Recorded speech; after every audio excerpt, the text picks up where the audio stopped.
First tonight, the recent storms have led to more wild animals being injured from high winds. The Wildlife Rehab Center in Grand Rapids is working to help. New at 7, News 8's Kyle Mitchell has more on how the animals are being cared for.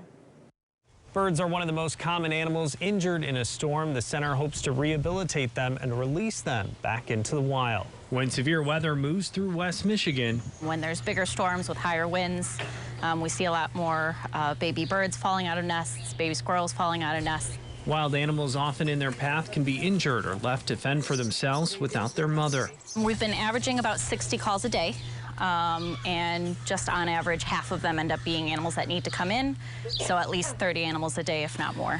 The Wildlife Rehab Center has been serving Grand Rapids and the surrounding community for more than 30 years, relying off donations and a team of more than 60 volunteers.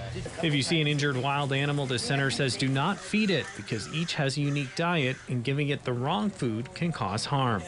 They suggest calling them or another licensed wildlife rehabilitation center. Reaching out is best. Googling is not the best option. You'll find a lot of wrong information on Google. The center has a variety of licenses to be able to care for these animals from the U.S. Fish and Wildlife Agency and the Michigan Department of Natural Resources. Recovery can take many weeks, and some animals never recover and are euthanized by a vet. Sometimes there's a lot of tears with it, but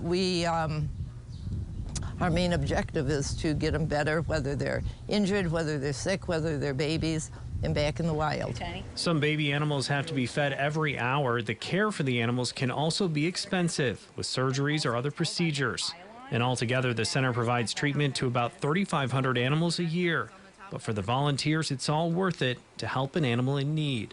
Finally getting them out in the wild, finally seeing them fly away, swim away, whatever's natural for them is definitely rewarding and worth it. In Grand Rapids, Kyle Mitchell, News 8.